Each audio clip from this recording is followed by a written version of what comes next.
और ढाका एक्सक्लूसिव की शुरुआत आज की एक्सक्लूसिव ब्रेकिंग न्यूज से कर रहे हैं। जम्मू कश्मीर के बैंक में आज हम लूट की खबर आपको दिखा रहे हैं। बैंक को लूटने वाले ये लुटेरे राजनीतिक और बिजनेस की दुनिया से, राजनीति और बिजनेस की दुनिया से ताल्लुक रखते हैं। जेएनके बैंक में करोड़ों के लोन घोटाले पर 5 बड़ी खबर आज हम आपके सामने रखेंगे।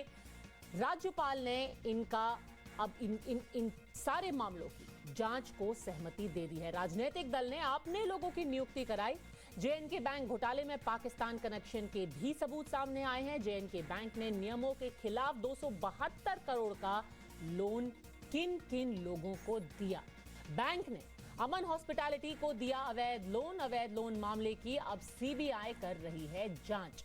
जेएनके बैंक घोटाले में राजनेताओं के मिले होने का भी संदेह।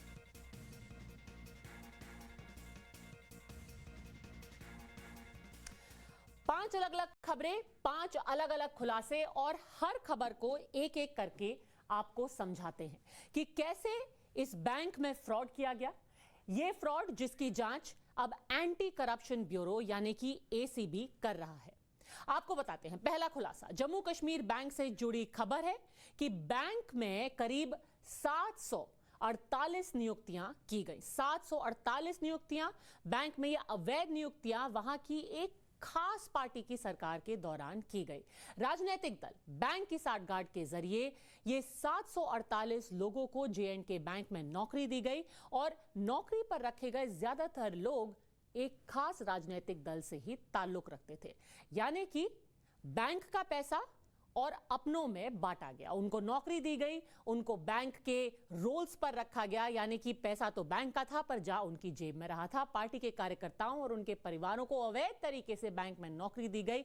एक अनुमान के मुताबिक बैंक के 748 पदों पर करीब 60% पदों को उसी राजनीतिक दल के कार्यकर्ताओं और उनके परिवारों से भर दिया गया। यह था खुलासा नंबर 1। अब आपको बताते हैं कि श्रीनगर के एक सीनियर पूर्व सरकारी अधिकारी पर जम्मू कश्मीर बैंक से फ्रॉड करने का आरोप है।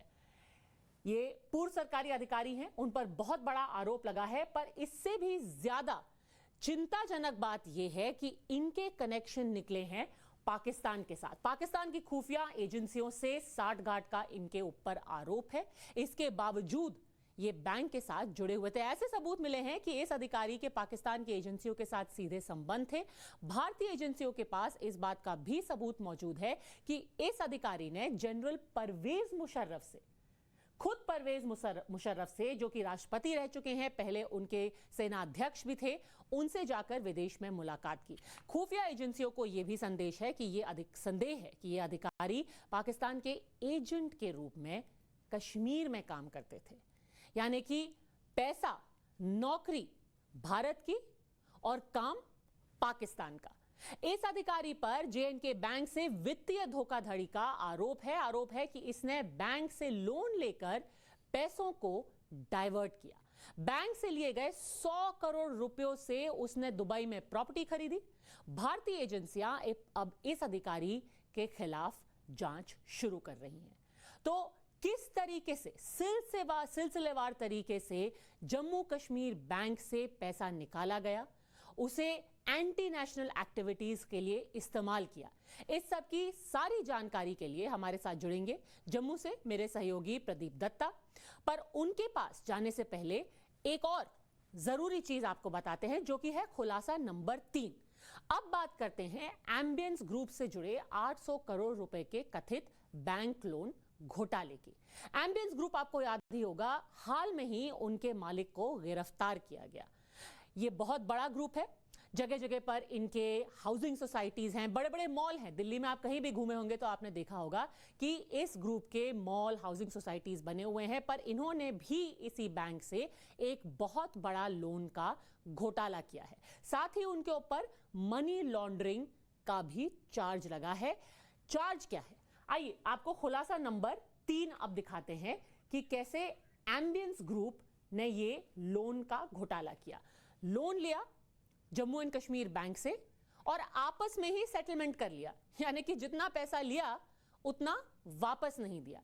इसीलिए अब एनफोर्समेंट डायरेक्टरेट की नजर उन पर थी, उनको अरेस्ट कर लिया गया है और किस तरीके से जेएनके बैंक को उन्होंने चूना लगाया, अब इस बात की तफ्तीश की जाएगी। सारे नियमों को ताक पर रखकर 272 करोड़ रुपए का लोन लिया गया था और फिर जानबूझकर उसे एनपीए बनने दिया गया, यानी कि नॉन परफॉर्मिंग एसेट। यह बात हो गई अमन हॉस्पिटैलिटी केस की। और दिल्ली में 800 करोड़ रुपए की लागत से होटल बनाने के लिए 6 नेशनलाइज्ड बैंकों से समझौता इन्होंने किया। उनमें से एक bank Jammu and Kashmir bank भी था, जिससे सबसे ज्यादा 272 करोड़ रुपए का लोन लिया गया। कैसे यह मुमकिन हो पाया? प्रदीप दत्ता हमारे साथ जुड़ गए हैं। ऐसा कैसे हो सकता है प्रदीप कि सारे अधिकारियों की नाक के नीचे इतना पैसा बैंक से लिया गया और फिर उसे चुरा लिया गया?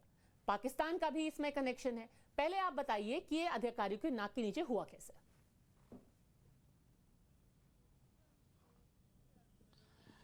देखिए, ये बहुत बड़ा स्कैम है। इनफैक्ट आपने अक्सर देखा होगा कि आर्टिकल 370 स्क्रैप होने के बाद से अक्सर हमारे पॉलिटिशियन एक सवाल पूछते हैं कि सरकार ने क्या हासिल किया। आज हम आपको यहाँ पे टाइम्स नाउ नवभारत पे दिखाएंगे कि इनकी वजह से क्या क्या हो सकता था आम आदमी के लिए जो नहीं हो पाया। सबसे पहले मैं आपको बताता हूँ, देखिए 3000 के करीब अपॉइंटमेंट्स हुई जब हमारे चीफ मिनिस्टर उमर अब्दुल्ला थे और महबूब मुफ्ती थी।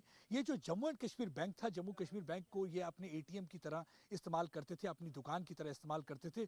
जिसको अपॉइंट करना चाहते थे, कभी अपने पार्टी वर्कर को, कभी रिश्तेदार को, कभी किसी को ही अपॉइंटमेंट करते थे। उसमें से ये डॉक्यूमेंट्स ऑलरेडी जब सीज हुए तो डॉक्यूमेंट्स के दौरान देखा गया कि किस तरीके अपने लोगों को हेल्प की जाती है। दूसरा देखा गया कि आप देखिए डिफरेंट किस्म के स्कैम है। 11,000 करोड़ का एक स्कैम है जिसे कहते हैं कि rice export India agro limited scam. और उस समय उमर अब्दुल्ला चीफ मिनिस्टर थे और ये स्कैम 2011 से 2013 में हुआ। यानी कि जो सारे अफसर थे, बैंक के अफसरों से लेकर ब्यूरोक्रेट्स आपको हेल्प कर रहे थे। तीसरा एक और स्कैम हुआ जिसे कहते हैं अमन हॉस्पिटैलिटी स्कैम। अमन हॉस्पिटैलिटी स्कैम में क्या होता है कि लोन लिया जाता है 270 करोड़ रुपए का, कहा जाता है कि हम एक होटल बनाएंगे, लेकिन वो 270 करोड़ जो है कि होटल बनाने के लिए इस्तेमाल नहीं होता, वो किसी और काम में इस्तेमाल हो जाता है। और ये स्कैम भी उस समय होता है जब उमर अब्दुल्ला चीफ मिनिस्टर थे। और एक स्कैम होता है कहवा ग्रुप स्कैम, जिसमें कि हमारे फॉर्मर डिप्टी मेयर जो श्रीनगर म्युनिसिपल कॉर्पोरेशन के रहे हैं, 138 करोड़ रुपए वो लेते हैं और वो कहते हैं कि हम एक एग्रो सेंटर खोलेंगे लस्सीपुरा एरिया साउथ कश्मीर में। कॉस्ट उसका 33 करोड़ था। बैंक के ऑफिशियल्स और बाकी जो ब्यूरोक्रेट्स हैं वहां जाके जब वो असेसमेंट करते हैं, वो कॉस्ट को बढ़ा चढ़ाकर प्रोजेक्ट रिपोर्ट बनाते हैं जिसमें बताते हैं कि 138 करोड़ लगेगा, जिसका सिर्फ 33 करोड़ था। यानी कि बाकी का 78 करोड़ जो कि आपका और मेरा पैसा था, टैक्स पेयर्स का पैसा था, वो कहाँ चला गया? वो कुछ लोगों के अफसरों के जेब में गया और इस इमरान की जेब में गया, जिसकी वजह से इमरान को फाइनली अरेस्ट कर लिया गया। सारे नियमों को ताक पर रख करके लोन दिया गया। ये लोन का पैसा आम आदमी की जेब से गया ना, वो लोन का पैसा पूरा जम्मू एंड कश्मीर बैंक के पास वापस आया। और जो नियुक्तियां की गई, जो पाकिस्तान से संबंध जिन लोगों के थे उनको पैसा दिया गया, वो एक अलग ही कहानी है। अब इस पूरे मामले की जांच सीबीआई के पास पहुंच गई है और इस पर हम कड़ी नजर बनाए रखेंगे। पर प्रदीप ने एक बहुत अच्छी बात कही। उन्होंने कहा, बार बार लोग पूछते हैं कि पिछले 2 सालों में आखिर बदला क्या? जब आर्टिकल 370 चला गया, अनुच्छेद 370 चला गया, उससे क्या बिगड़ गया, उससे क्या बदल गया कश्मीर के अंदर?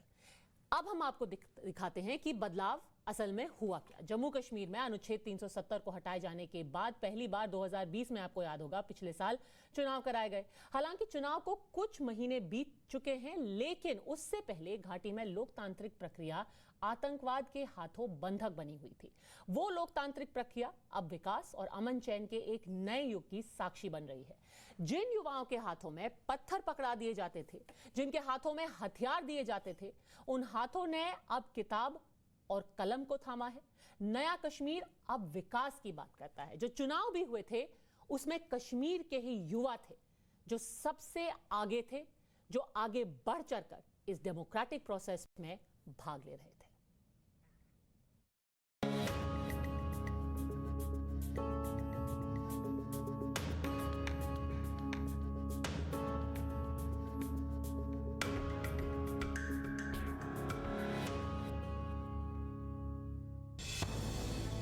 जम्मू कश्मीर में अनुच्छेद 370 के हटाए जाने के बाद पहला चुनाव पूरी तरह शांतिपूर्ण, कोई हिंसा नहीं। एक ऐसा चुनाव जिसने पाकिस्तान और पाकिस्तान की धरती पर पल रहे आतंकी संगठनों की कमर तोड़ दी।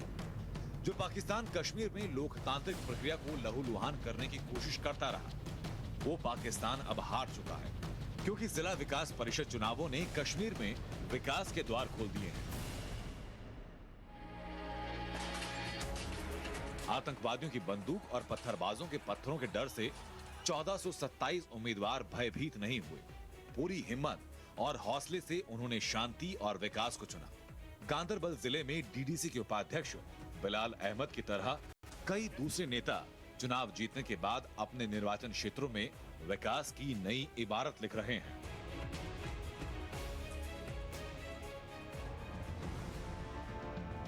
बिलाल से मिलिए, ये अपने क्षेत्र में बेहतर इंफ्रास्ट्रक्चर और आम नागरिकों की हर समस्या का समाधान देने का प्रयास करते हैं। बिलाल मानते हैं कि विकास की कोई सीमा नहीं और ज्यादा काम किए जाने की जरूरत है। विकास को बढ़ावा देने के लिए सरकार पहले ही पूंजीगत खर्च बढ़ा चुकी है। हम चाहते हैं हेल्थ सेक्टर को हम मजबूत करें, हम चाहते हैं एजुकेशन को हम मजबूत करें, हम चाहते हैं रोड कनेक्टिविटी को हम मजबूत करें। हम ये सोचते हैं कि जो लोगों के रोजमर्रा के मसाइल हैं उन पे हम गौर व फिक्र करें। इसी तरह संग्रामा निर्वाचन क्षेत्र से डीडीसी चुनाव जीतने वाले एक स्वतंत्र उम्मीदवार इरफान लोन ने राजनीतिक गठबंधनों और प्रमुख क्षेत्रीय राजनीतिक दलों के खिलाफ लड़ाई लड़ी। अब वो नियमित रूप से अपने निर्वाचन क्षेत्र का दौरा करते हैं और आम नागरिकों से बातचीत करते हैं। वो बताते हैं कि आजादी उनसे चाहिए जो विकास की राह में बाधा है। See, our only aim was to serve the people and to fight for their genuine rights and for the purpose of development. So we fought the elections and so that we can serve the people, and we are leaving no stone unturned to serve the people, to get redressal of their genuine grievances. It was for the development purpose, and at the same time, when we fought elections in the given circumstances after abrogation of the 370, we assured people that we will fight for your genuine political right. सरकारी नौकरी के लिए नए कश्मीर का युवा आवेदन करता है। कश्मीर का युवा विकास की बात करता है, चुनाव लड़ता है, और इसलिए अनुच्छेद 370 हटाए जाने के बाद हुए इन चुनावों को 370 और आतंकवाद का समर्थन करने वालों पर एक तमाचे के रूप में देखा जा रहा है।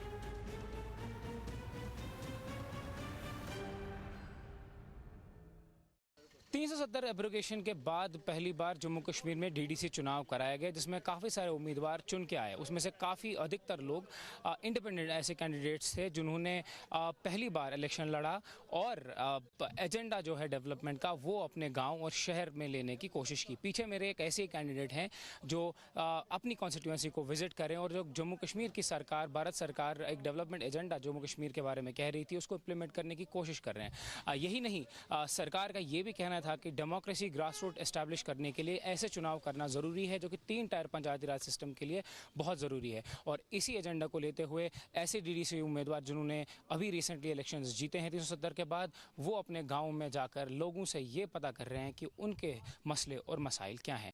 कैमरा पर्सन महराज मीर के साथ ईशान वानी, टाइम्स नाउ भारत। श्रीनगर से हमारे साथ ईशान वानी अब जुड़ गए हैं। ईशान, बहुत लोगों से अगर बात करें जो स्केप्टिक्स है, जो सिनिक्स है, वो कहते हैं हाँ इलेक्शन करवा दिए सरकार ने, पर काम क्या किया? आपने क्या देखा? कुछ काम हो रहा है? जी बिल्कुल, हमने आम लोगों से भी बात की इनके कॉन्स्टिट्यूंसी में। वो ये कह रहे हैं कि इन्होंने सड़कें बनवाई हैं, पानी का जो विकास, जो पानी है उन तक पहुंचाया है। काफी सारे सालों से जो ये काम जो रुके पड़े थे, जो कि छोटे छोटे काम हम देखते हैं, लेकिन इलेक्टोरल प्रोसेस के हिसाब से ये बहुत बड़े काम है। लोगों के हर दिन के मसाइल जो है इन्होंने ही रिजॉल्व करे हैं। और यही डीडीसी वो कैंडिडेट्स हैं जिन्होंने पहली बार एब्रोगेशन ऑफ आर्टिकल 370 के बाद चुनाव लड़े और लोगों के पास गए। उनका ये कहना है कि उन्होंने उन पे जो ट्रस्ट लोगों ने किया है उसको देखते हुए उनको काम जरूर करने पड़ेंगे और बिना किसी डर के करने पड़ेंगे, क्योंकि उनका जो वोट था वो विकास के लिए था और वही विकास का जो वोट है वो जाया नहीं होने देना चाहते, और इसीलिए वो जो है इस बार इलेक्शन, हर बार इलेक्शन ऐसे ही लड़ेंगे, और ताकि लोगों तक जो है, आम लोगों तक फैसिलिटी पहुंचे, सड़कें बने। हमने एलओसी पर जाके बंकर देखे जो पहली बार बने हैं, जो अभी तक नहीं बने थे। काफी सरकारें बदली हैं, उन्होंने अभी प्रोमिस किए थे लेकिन नहीं बदले, बट ये जो डीडीसी उम्मीदवार हैं उन्होंने कहीं ना कहीं एक बड़ा रोल किया है। बट उनका ये भी कहना है कि जो डिस्ट्रिक्ट कैपेक्स बजट जो बढ़ा दिया गया उसकी वजह से बहुत फायदा होगा, और आने वाले समय में सरकार जब और ध्यान देगी उनकी तरफ तो और ज्यादा डेवलपमेंट जो इन गाँव और देहातों में होंगे। ईशान, सारी जानकारी के लिए आपका बहुत बहुत शुक्रिया। हम आपको बता दें हम आपको ये रिपोर्ट क्यों दिखा रहे हैं। आपको याद होगा कि हमारे जो पहले प्रधानमंत्री थे, जिन लोगों ने हमारा संविधान बनाया था, उन्होंने भी कहा था कि अगर किसी देश का विकास होना है तो हर जिले में विकास होना चाहिए, ग्रास रूट्स में अगर विकास होगा तभी देश आगे बढ़ेगा, और इसीलिए ये डीडीसी इलेक्शन कराए गए। बहुत लोग ये कहते हैं कि इलेक्शन एक दिखावा था, लोगों को दिखाने के लिए कराया गया और उसके बाद कुछ खास बदला नहीं है। आज आप अपनी आंखों से देख सकते हैं कि 2 साल में सच में जमीनी हकीकत क्या है, सच में जमीन पर, जिले में, लोगों की जिंदगी में क्या बदलाव आया है। हमारे साथ चर्चा में आप जुड़ रहे हैं डॉक्टर निर्मल कुमार, निर्मल सिंह, पूर्व डिप्टी सीएम हैं जम्मू एंड कश्मीर के, इफरा जान प्रवक्ता हैं नेशनल कॉन्फ्रेंस की। डॉक्टर निर्मल कुमार, निर्मल सिंह, सबसे पहले आपसे पूछना चाहूंगी कि ये जो 2 साल रहे हैं इसमें क्या सच में कुछ बदलाव लोगों की जिंदगी में आया है? पद्मजा जी, पहले तो मैं कहूंगा जम्मू कश्मीर में एक माइंडसेट था, एक साइकोलॉजी थी, जो साइकोलॉजी 370 के कारण और यहां पर जो ऑटोनॉमी का जो मांग, सेल्फ रूल की मांग, जिसमें कश्मीर के लोगों को ये मैसेज था कि हाँ हम भारतीय हैं लेकिन 100% नहीं है, हम अलग हैं, स्पेशल हैं, वो मिथ टूटा है। आज कश्मीर के लोग, जम्मू कश्मीर के लोग अपने आप को 100% भारतीय मानते हैं, कुछ लोगों को छोड़ के, नंबर 1। नंबर 2, जिन लोगों ने ये मिथ बनाया था उनकी लीडरशिप को बहुत बड़ा चैलेंज हुआ है। आपने देखा होगा कि पंचायत के इलेक्शंस हुए, डीडीसी के इलेक्शंस हुए, बीडीसी के इलेक्शंस हुए, आज डेवलपमेंट हो रही है, आज नई लीडरशिप जो है वहां उभर के आई है, और इसके कारण आज वो लोग जो चैलेंज महसूस कर रहे थे, जिन्होंने 72 सालों में खानदान से खानदान तक पीढ़ियों दर पीढ़ियां जो है उन्होंने मोनोपोली बनाई थी। नंबर 3, आज फंड जो है वो सीधे स्टेट के पास नहीं आ रहे, वो पंचायतों को जा रहे हैं। डीडीसी को अपना जो है उसको बजट मिल रहा है, बीडीसी को बजट मिल रहा है, इसलिए ग्रास रूट लेवल पर जहां पर लोकतंत्र भी सशक्त हो रहा है, दूसरा डेवलपमेंट, आम आदमी की डेवलपमेंट जो है वो भी हो रही है। इफरा जान, पहले जेएनके बैंक का पैसा कुछ लोगों की जेब में जाता था, अब सरकार का पैसा, देश का पैसा लोगों तक जाता है। फर्क बस इतना है। जाएगा और वो लोग एक्सपोज हो रहे हैं। मैं आपको जवाब देना चाहूंगी। मुझे उम्मीद है आप किसी दिन रिलायंस इंडस्ट्रीज, अडानी इंडस्ट्रीज और पतंजलि इंडस्ट्रीज का एनपीए भी देखेंगे और देखेंगे उन्होंने कितना लोन किससे लिया हुआ है। ऐसे डिबेट नहीं हो पाएगी बताने के लिए, जम्मू कश्मीर के लिए बताने के लिए इनके पास कुछ नहीं है। मैं बोल रही हूँ, आप ये बोलने देंगे तो आई विल करेंगे, ऐसे तो नहीं हो पाएगा जी। मैं बोल लूँ, थैंक यू जी। पहली बात तो मुझे अजीब अचंबा हुआ ये सुन के कि पंचायत चुनाव जो है अब विकास का एक सिनोनिमम बन गए हैं, यानी पंचायत चुनाव है तो इसीलिए विकास भी है। पहले एक जमाना हुआ करता था जो विकास को मेजर किया जाता था एम्प्लॉयमेंट रेट से, कि कितनी बेरोजगारी है, कितनी रोजगारी है, कितना पैसा आया। लेकिन आज आपके चैनल पे देख के थोड़ा अचंबा हुआ, क्योंकि आज कहा जाता है देखिए चुनाव हो रहा है इसलिए विकास हो रहा है। भाई अगर पंचायत के चुनाव से ही विकास होता है, मुझे तो लगता है कि सारे स्टेट गवर्नमेंट्स को डिसॉल्व कर दीजिए और सारी स्टेट गवर्नमेंट्स में से पंचायती राज ही चला लीजिए। और मैं तो चाहती हूँ बीजेपी को उत्तर प्रदेश से शुरुआत कर देनी चाहिए, उत्तर प्रदेश को यूनियन टेरिटरी बना लीजिए, वहाँ पंचायत के चुनाव करा लीजिए और वहाँ बहुत ज्यादा विकास आएगा। इफरा जान, हम पंचायत चुनाव की बात इसलिए कह रहे थे क्योंकि हम लोगों की विकास की बात कर रहे थे। पहले की जो सरकारें रही हैं उसमें विकास हो रहा था, पर कुछ व्यक्ति विशेष का विकास हो रहा था। यहाँ हम आम आदमी के विकास की बात कर रहे हैं, इसलिए शायद हम पंचायती राज पर ज्यादा जोर दे रहे थे और इन चुनाव पर जोर दे रहे थे। विकास की परिभाषा बहुत अलग अलग होती है अलग अलग लोगों के लिए। चलिए, पर आप ये बताइए कि 2 साल में जेएनके बैंक स्कैम से इन चुनाव का सफर तय करना अपने में आप विकास मानेंगे, नहीं मानेंगे? जी, विकास जो है मैं इसको चुनाव के सफर में और बीजेपी के टीआर मानती हूँ, मैं इसको एम्प्लॉयमेंट रेट में मानती हूँ। 2010 में जम्मू और कश्मीर एम्प्लॉयमेंट रेट 3.8 थी। 2020 में सीएमआई की रिपोर्ट है, अनएम्प्लॉयमेंट रेट 16% है, यानी 400% बेरोजगारी बढ़ गई है। जब 370 को एब्रोगेट किया गया, जम्मू और कश्मीर का पूरा इंटरनेट, फोन लाइन्स और मोबिलिटी सब बंद कर दी गई। अगर मैं आज दिल्ली का सभी फोन लाइन बंद कर देती हूँ, आपकी इकोनॉमी तो डूब जाएगी जब वहाँ का इंटरनेट बंद हो जाएगा।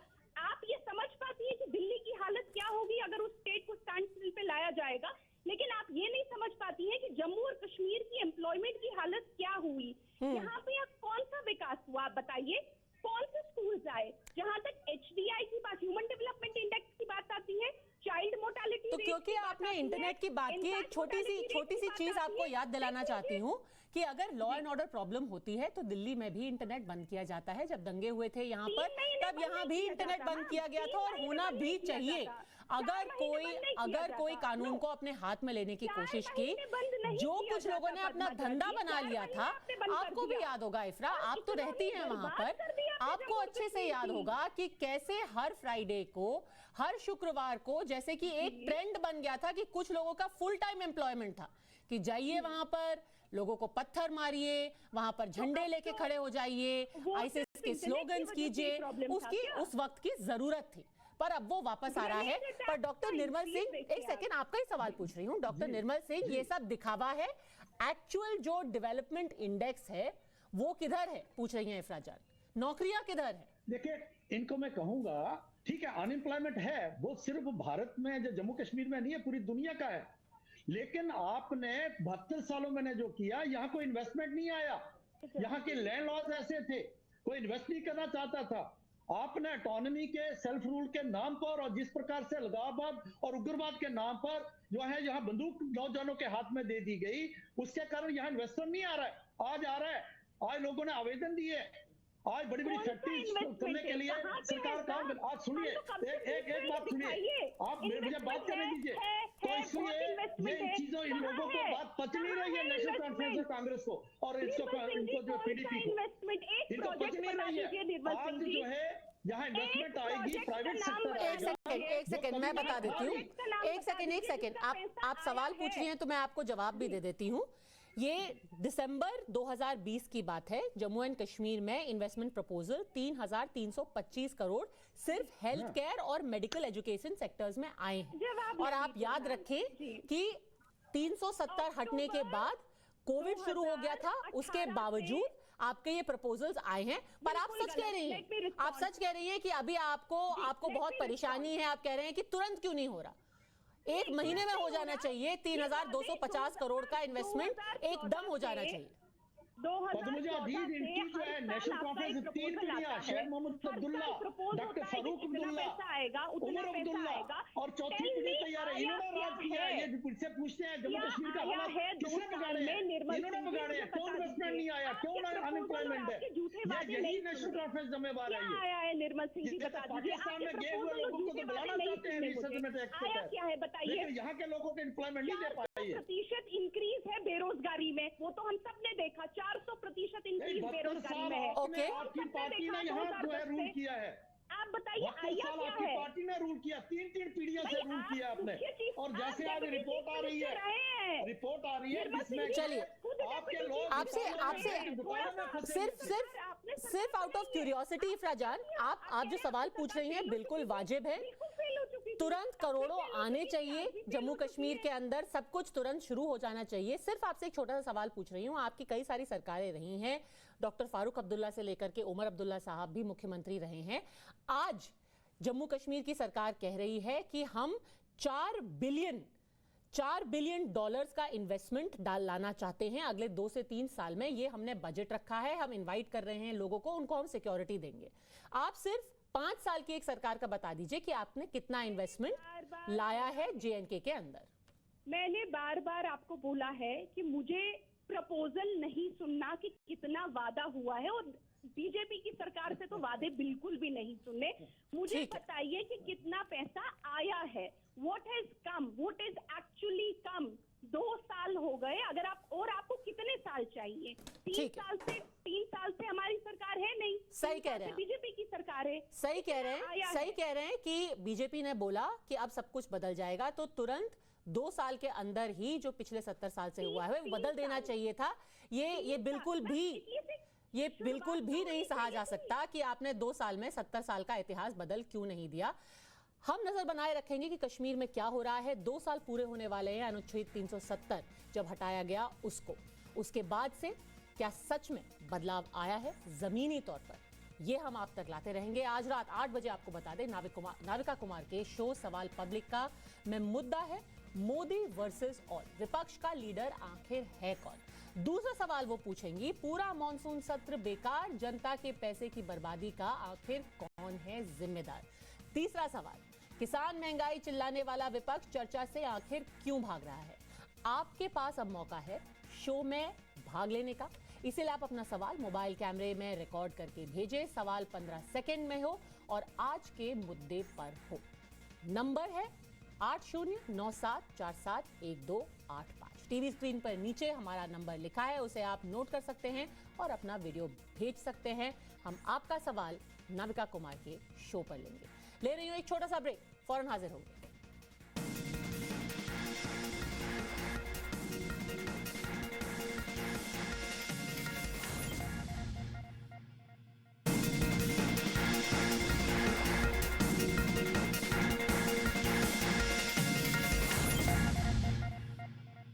एक्सक्लूसिव में एक और exclusive breaking. Jammu Kashmir bank में आज हम लूट की खबर, जो हमने आपको 3 खबरें दिखाई, उसमें हम आपको आगे भी बताते हैं कि कैसे लगातार कोशिश की गई कि बैंक का पैसा कुछ चंद लोगों की जेब में जाए। जेएनके बैंक में करोड़ों के लोन घोटाले पर 5 बड़ी खबर। राजनीतिक दल ने अपने लोगों की नियुक्ति कराई। जेएनके बैंक घोटाले में पाकिस्तान का कनेक्शन का सबूत। जेएनके बैंक ने नियमों के खिलाफ 272 करोड़ का लोन दिया। जेएनके बैंक ने अमन हॉस्पिटैलिटी को दिया अवैध लोन और इस मामले की अब सीबीआई जांच कर रही है। घोटाले में राजनेताओं के मिले होने का भी संदेह और सबूत सामने आ रहा है।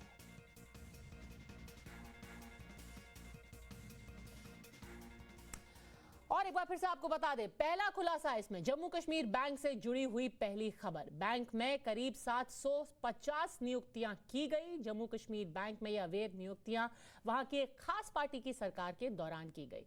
राजनीतिक दल और बैंक की सांठगांठ के जरिए इन लोगों को जेएनके बैंक में नौकरी दी गई। नौकरी पर रखे गए ज्यादातर लोग एक दल से ही ताल्लुक रखते हैं, यानी कि पार्टी के कार्यकर्ता थे, उनके परिवार के लोग थे, सबको धड़ल्ले से बैंक में नौकरी बांटी गई। एक अनुमान के मुताबिक बैंक के 748 पदों में से करीब 60% पद उन लोगों को गए जो कि एक ही दल के या तो कार्यकर्ता थे या फिर उन कार्यकर्ताओं के घर वाले थे।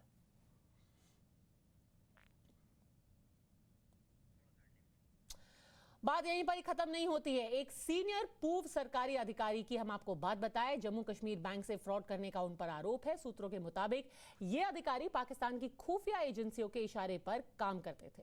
ऐसे सबूत अब सामने आए हैं कि इस अधिकारी के पाकिस्तान की एजेंसियों के साथ सीधे संबंध थे।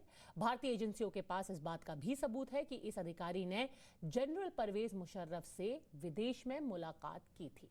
खुफिया एजेंसियों को संदेह है कि यह अधिकारी पाकिस्तान के एजेंट के रूप में कश्मीर में काम करता था। इस आदमी पर जेएनके बैंक से वित्तीय धोखाधड़ी का आरोप है कि इसने बैंक से लोन लेकर पैसों को डाइवर्ट कर दिया। बैंक से लिए गए 100 करोड़ रुपयों से उसने दुबई में प्रॉपर्टी खरीदी। भारतीय एजेंसियां इस अधिकारी के खिलाफ अब जांच कर रही हैं। ये पाकिस्तान कनेक्शन क्या है प्रदीप, थोड़ा और तफसील से समझाइए।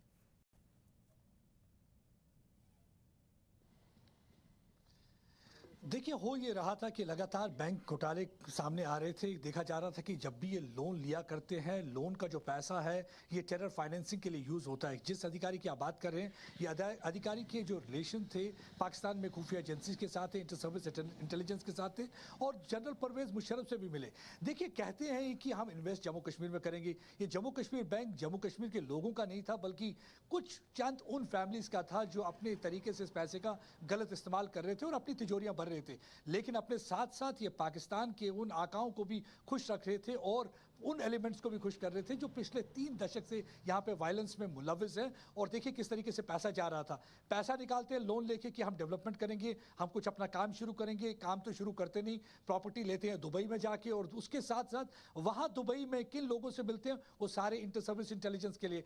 इसीलिए ये टेरर फाइनेंसिंग की वजह थी, ये चेयरमैन को हटा दिया गया था क्योंकि उनको लगा कि सब काम गलत तरीके से हो रहे हैं। उन्होंने नया चेयरमैन नियुक्त किया था, ऑलरेडी इस चेयरमैन को अरेस्ट भी किया और उसको कुछ देर हिरासत में भी रखा, अब वो रिलीज हुए हैं, बेल पे आए हैं। लेकिन देखिए काफ़ी इसमें इन्वेस्टिगेशन हो रही है। और दूसरी चीज़ आपको, जैसे कि आप बात कर रहे थे अपॉइंटमेंट्स की बात करेंगे, 2011 से लेके अब तक 3000 अपॉइंटमेंट्स हुए हैं। 3000 अपॉइंटमेंट्स में आप देखिए इनके परिवार के अपने सदस्य हैं, चाहे वो अब्दुल्ला से हो, मुफ्ती से हो, जिसमें से कि आपने 758 लोगों की बातचीत करी, जिसमें 60% अगर पार्टी के वर्कर हों लेकिन अनडिजर्विंग कैंडिडेट्स, जिसे कहते हैं वायलेशन ऑफ नॉर्म्स, क्योंकि बैकडोर अपॉइंटमेंट्स थी सारी, और उन लोगों को दिया गया जो पत्थरबाजी में भी मुलविस थे, जो एंटी नेशनल एक्टिविटीज में भी मुलविस थे, उनको भी खुश करने के लिए उनके लोगों को भी अपॉइंटमेंट दी गई। और सबसे बड़ी बात है कि अगर आप देखिए 11,000 करोड़ कम नहीं होते, वो घोटाला भी सामने आया है क्योंकि उसमें इन्वेस्टिगेशन कर रही है। एक घोटाला ऐसा है जिसे अमन हॉस्पिटैलिटी करके एक ऑर्गेनाइजेशन है, एक कंपनी है, वो लेती है 270 करोड़, कहती है कि हम होटल बनाएंगे, लेकिन होटल नहीं बनाते, वो पैसा कहाँ जाता है वो इन्वेस्टिगेट कर रही है। हमारी एंटी क्राइम ब्यूरो से देख रही है, ACBO से इस समय देख रही है। एक और ऐसी कंपनी है कहवा करके, वो देखिए वो अक्सर अपने आप को मुजाहिद लिखते थे और अक्सर वो बात टेररिस्ट की बात करते थे, वो डेप्यूटी मेयर भी रह चुके हैं। और देखिए किस तरीके से 138 करोड़ लेते हैं, 138 करोड़ का प्रोजेक्ट होता है, इन्फ्लेट करते हैं रेट, और उसके साथ उनकी मदद करते कौन है? ब्यूरोक्रेट मदद करते हैं, उनकी मदद करते हैं वहाँ के अधिकारी जो बैंक के मुलाजिम हैं, बताते हैं कि ये 38 करोड़ का जो ये है एक स्टोर बना रहे हैं एग्रीकल्चर के लिए, स्टोरेज स्टोर इन लसीपुरा एरिया जो कि साउथ कश्मीर में है, लेकिन आपको उसको मालूम है उसकी कीमत असली में 33 करोड़ थी। रेट इतना बढ़ा चढ़ा के बताया, और वो पैसा आम आदमी के पास नहीं गया, वो पैसा कुछ लोगों की तिजोरियां भरता रहा, पाकिस्तान के उन एलिमेंट्स को सपोर्ट करता रहा जो टेरर चलाते रहे। सो टेरर फाइनेंसिंग के लिए अगर ATM था तो ATM कौन सा था? ATM हमारे जम्मू कश्मीर बैंक था। जम्मू कश्मीर का बैंक में पैसा किनका है? एक आम कश्मीरी का पैसा है। ये आम कश्मीरी की बहबूदी के लिए इस्तेमाल होना चाहिए था, उनके वेलफेयर के लिए इस्तेमाल होना चाहिए था, instead of being used for their welfare. ये पैसा कहां जा रहा था? ये इस्तेमाल हो रहा था टेरर फाइनेंसिंग के लिए, टेरर फंडिंग के लिए, उन टेररिस्ट के लिए जो एक कश्मीरी दूसरे कश्मीरी को मारने के लिए तैयार कर रहा है। यही एक वजह है कि अब कश्मीरी जान चुका है। अगर आप देखेंगे पिछले 2 सालों में, क्योंकि अभी कुछ देर पहले एक डिबेट में आपसे पूछ रहा था क्या हुआ, सबसे पहले सेंस ऑफ सिक्योरिटी, 99% अगर स्टोन पेल्टिंग के इंसिडेंट कम हुए, वो यही वजह है, क्योंकि वो फाइनेंसिंग नहीं हो रही है। और दूसरा, युवा जान चुका है कि उसका फ्यूचर किसके साथ है, उनका भविष्य हिंदुस्तान के साथ है, नहीं उन पाकिस्तान के आकाओं के साथ है जो उनके खून के प्यासे और उनके जरिए अपने काम निकलवा रहे हैं। इसलिए कश्मीर का युवा समझदार हो गया है और वो सोचता है कि हाथ में कलम लेना बेहतर है। और ये सारा दुश्मनों को पहचानता है, भले से ही वो अंदर हो या देश के बाहर। प्रदीप, सारी जानकारी के लिए आपका बहुत बहुत शुक्रिया। और ये साजिश लगातार होती रही है, और ऐसी ही एक और साजिश को लेकर के एक और एक्सक्लूसिव खबर। आतंक का फन उठने से पहले ही भारत उसे कुचलता आया है। अपनी हर नाकामयाबी से बौखलाए पाकिस्तान की ISI ने एक बार फिर भारत के खिलाफ साजिश रची है। टाइम्स नाउ नवभारत के पास वो एक्सक्लूसिव दस्तावेज है जिससे पता चलता है कि ISI भारत में सिलसिलेवार बम धमाके करने की फिराक में है। इंटेलिजेंस इनपुट ये है कि ISI भारत में टाइम बॉम्ब के जरिए उन ट्रेनों को निशाना बनाना चाहता है जिनमें उत्तर प्रदेश, पंजाब और बिहार के मजदूर सफर करते हैं। यह एक्सक्लूसिव दस्तावेज ISI की इसी कोशिश का सबूत है। आतंकी उन रेलगाड़ियों को टारगेट करना चाहते हैं जिनमें यूपी, पंजाब, बिहार के खेतीहर मजदूर सफर करते हैं। तो इसके पीछे की वजह समझिए।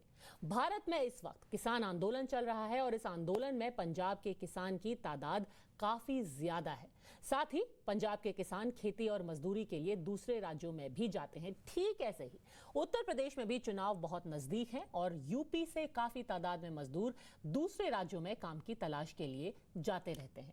दिल्ली और यूपी बॉर्डर पर ही किसान काफी वक्त से आंदोलन भी कर रहे हैं। तो ऐसे में ISI की चाल ये है कि किसानों और मजदूरों को टारगेट करके देश में अशांति फैलाई जाए।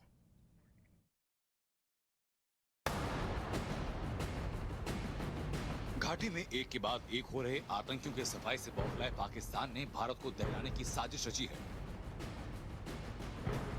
टाइम्स नाउ नव भारत के पास एक्सक्लूसिव सबूत हैं कि किस तरह पाकिस्तान का आईएसआई भारत में सिलसिलेवार बम धमाके करने की साजिश कर रहा है।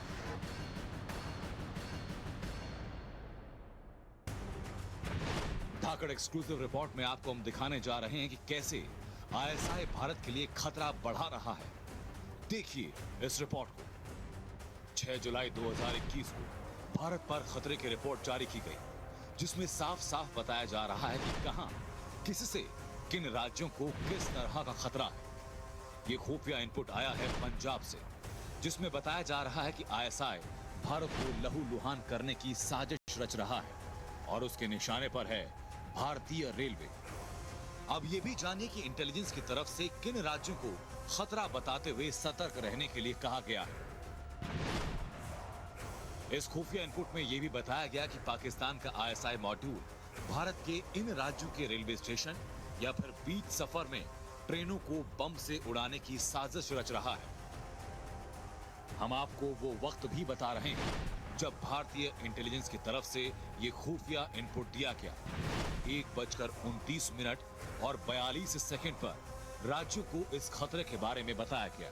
अब आपको डिटेल्ड रिपोर्ट बताते हैं कि आतंकियों के खात्मे से बौखलाया पाकिस्तान आईएसआई के जरिए भारत को दहलाने की क्या प्लानिंग कर रहा है। विश्वसनीय खुफिया रिपोर्ट के मुताबिक पाकिस्तान का आईएसआई मॉड्यूल पंजाब में अपने सूत्रों की मदद से तार और टाइमर के जरिए उन ट्रेनों में टाइम बॉम्ब लगाने की फिराक में है जिसमें उत्तर प्रदेश और बिहार समेत कई राज्यों के मजदूर सफर करते हैं। विस्फोट के जरिए मजदूरों को टारगेट कर कानून व्यवस्था को बाधित करना चाहते हैं। आगे कोई जानकारी नहीं है, लेकिन मामले में सघन जांच की जरूरत है।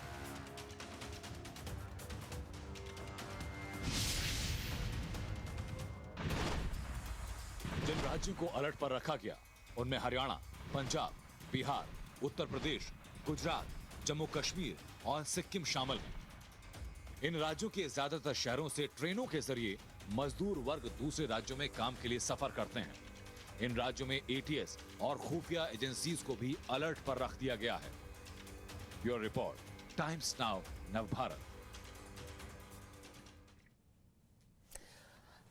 टाइम्स नाउ भारत के पास ये डॉक्यूमेंट है जिससे साफ पता चलता है कि कैसे अब साजिश की जा रही है भारत के अंदर डर फैलाने की। और सबसे बड़ी बात यह है कि निशाने पर हैं वो किसान जो कि ट्रेन में सफर करते हैं। आइए आपको दिखाते हैं वो डॉक्यूमेंट जिससे साफ पता चलता है कि किस तरीके से ये आतंकी साजिश की जा रही है। पर पहले से ही इंटेलिजेंस एजेंसीज को इसकी भनक लग गई और इनके जो ये मंसूबे थे वो कामयाब नहीं हो पाए। ये ट्रेन जो कि पंजाब जाती है उनको टारगेट करने की बात की गई। वो ट्रेन जो कि बिहार जाती है और जो कि उत्तर प्रदेश जाती है, क्योंकि सबसे ज्यादा तादाद में मजदूर इन्हीं ट्रेनों पर सफर करते हैं। आईएसआई की ये साजिश है और ये है डिटेल्ड थ्रेट रिपोर्ट जो कि टाइम्स नाउ नवभारत के पास है। ये स्टेट इंटेलिजेंस ब्यूरो जो पंजाब का है उससे इस थ्रेट रिपोर्ट को बनाया गया है। क्या है इसके मायने, जानते हैं निकुंज गर्ग से, हमारे इंटरनल सिक्योरिटी एडिटर हैं। निकुंज, स्टेट्स जो जिनका मेंशन किया गया है वो है दिल्ली, पंजाब, चंडीगढ़, बिहार। इन्हीं स्टेट्स को क्यों चुना गया? आपके सूत्रों ने आपको क्या बताया? पद्मजा, देखिए, सबसे पहली बात यह है कि ये इसकी असेसमेंट जो हुई इंटेलिजेंस रिपोर्ट की वो इस तरह से हुई जब ये इनपुट जनरेट हुआ कि पाकिस्तान एजेंसीज आईएसआई जानती है कि इस समय इंडिया की जो फार्म बेल्ट है, जिसको एक तरह से आप अनाज का कटोरा भी बोलते हैं, पंजाब और हरियाणा, इसमें अनरेस्ट है। फार्मर्स आर रेस्टिव बिकॉज अभी आपको पता ही है कि जो 3 कानून हैं उनको 3 कृषि कानून हैं उनको लेकर के थोड़ा अपहीवल चल रहा है और किसान नाराज हैं और सड़कों पे बैठे हुए हैं। एटलीस्ट एक सेक्शन उनका नाराज है और बैठा हुआ है। तो पाकिस्तान इज वेरी क्लेवरली अब क्या चाह रहे हैं कि जो पंजाब को जो एग्रीकल्चर लेबर ट्रैवल करती है, देखिए पंजाब में कोई इंडस्ट्रियल लेबर ट्रैवल नहीं करती। लुधियाना टाइप के शहरों में जो लोग हैं वो वहीं रुके रहते हैं, बट एग्रीकल्चर लेबर सीजन के हिसाब से बिहार और उत्तर प्रदेश से बड़ी संख्या में ट्रैवल करती है। तो उनको टारगेट करके, उनको डरा धमका के पूरे जो फार्म सेक्टर की इकोनॉमी है उसको हिट करने की, एक तरफ से किसान यानी लैंड ओनर्स नाराज हैं, दूसरी तरफ से जो उनकी मैनुअल लेबर जाती है वहां पे काम करने के लिए, उनको धमका लिया जाए, डरा लिया जाए, मेहम क्रिएट कर दिया जाए। ये इनका पूरा आइडिया है कि इंडिया की फार्म इकोनॉमी को, जो कि बावजूद कोविड के काफी रोबस्ट है, काफी मजबूती से प्रदर्शन कर रही है, उसको हिट करने की ये कोशिश है। ये असेसमेंट थी इंटेलिजेंस की इस रिपोर्ट के बाद में। और साथ में ये इस ट्रेन्स को इसलिए टारगेट करने की कोशिश कर रहे हैं क्योंकि ट्रेन्स, आपको पता है पद्मजा, मास ट्रैवल का सबसे बड़ा जरिया है इस देश में अभी भी, और दुनिया के कई बड़े देशों में और भी। तो उनको जब आप टारगेट करते हैं तो एक general sense of unease, volatility पूरे उसमें आता है समाज में, और लोग जनरली थोड़े से घबरा जाते हैं और फिर उस तरह से पूरी आपकी इकोनॉमी हर्ट होने का चांस होता है। So this is the broader plan of the ISI, which obviously Indians have now alerted their state agencies about, and they're keeping the necessary watch. But it gives us a deep peep into the minds of their masterminds कि किस तरह से ये जानने के बाद कि कृषि कानूनों को लेके किसानों में अनरेस्ट है, अब उनकी लेबर को टारगेट करने की भी ये कोशिश कर रहे हैं। जी, निकुंज साई, जानकारी के लिए आपका बहुत बहुत शुक्रिया। किसी भी देश का सामाजिक आर्थिक विकास उस देश के सेहतमंद नागरिकों पर निर्भर करता है। किसी भी देश के विकास की चाबी उस देश के स्वस्थ नागरिक ही हैं। ग्रॉस नेशनल इनकम यानी कि सकल राष्ट्रीय आय की नजर से भारत विश्व की तीसरी सबसे बड़ी अर्थव्यवस्था है, लेकिन जब बात स्वास्थ्य सेवाओं की आती है तो हमारी हालत काफी खराब साबित होती है। WHO यानी कि वर्ल्ड हेल्थ ऑर्गेनाइजेशन की कई रिपोर्ट और हेल्थ सेक्टर में हुए कई सर्वेक्षण ये बताते हैं कि हमारी सार्वजनिक चिकित्सा व्यवस्था सुधरने की बजाय और बदहाल होती जा रही है। भारत वर्ल्ड लेवल पर गुणवत्ता युक्त इलाज मुहैया कराने के लिए प्रसिद्ध है, लेकिन इसके बाद भी हमारे अपने देश में कई स्वास्थ्य संबंधी चुनौतियों का सामना हमें करना पड़ रहा है। आज हम आपको दो अलग अलग राज्यों का एक बार फिर से हाल दिखाते हैं। देखिए और तय कीजिए कितने तैयार हैं हम।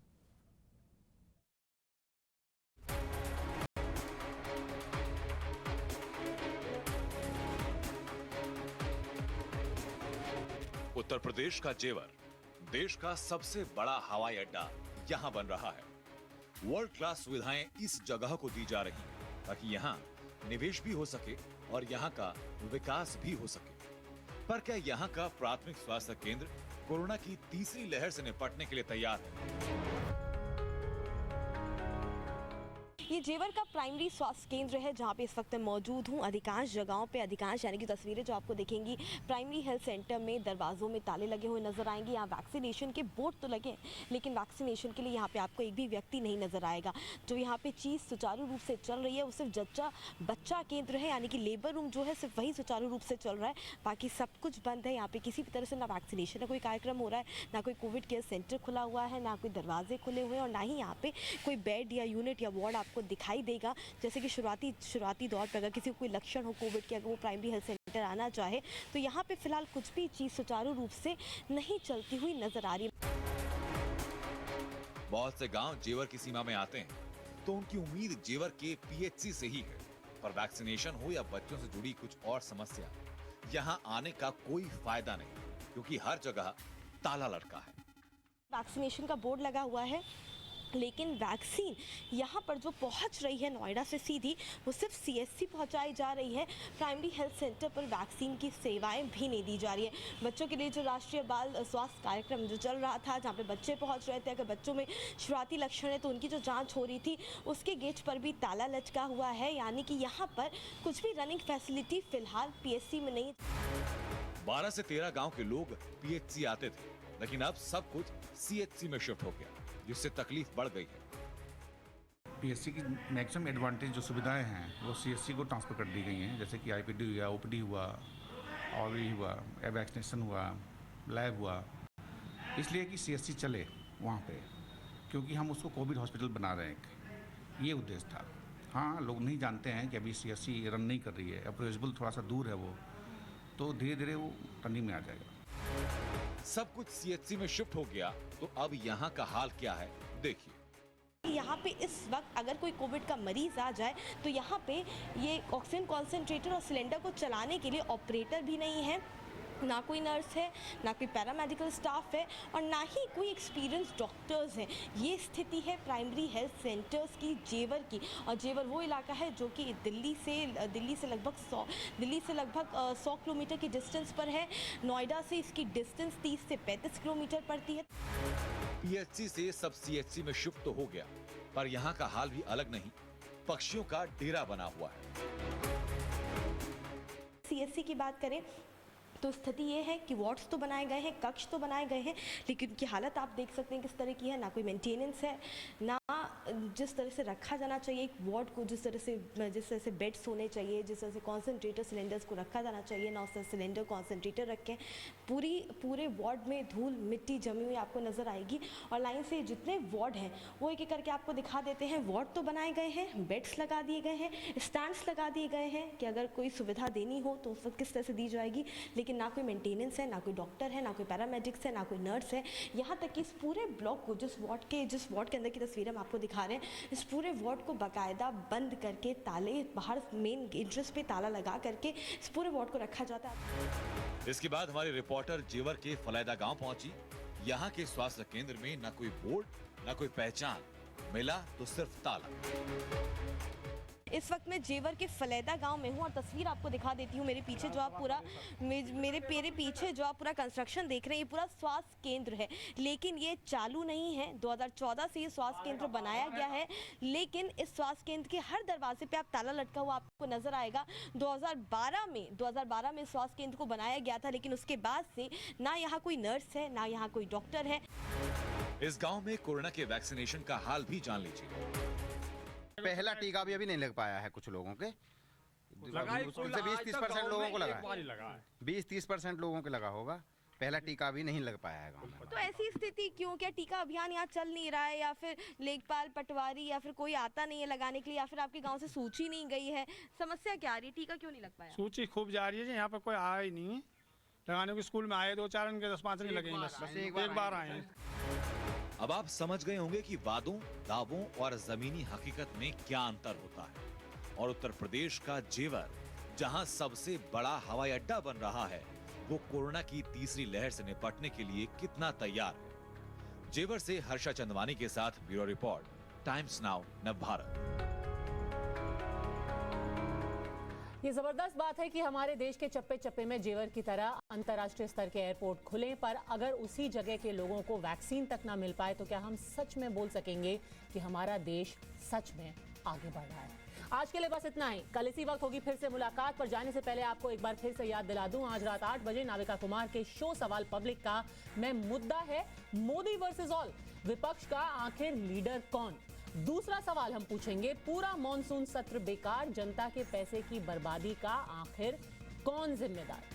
आप भी शो में जुड़ सकते हैं। आपको बस इतना करना है कि अपने मोबाइल फोन में अपना एक वीडियो रिकॉर्ड करें और जो आप स्क्रीन के नीचे नंबर देख रहे हैं उस पर वो वीडियो व्हाट्सएप करें। आपके सवाल, आपका शो, आप जुड़ सकते हैं। आपसे मिलूंगी मैं कल इसी वक्त।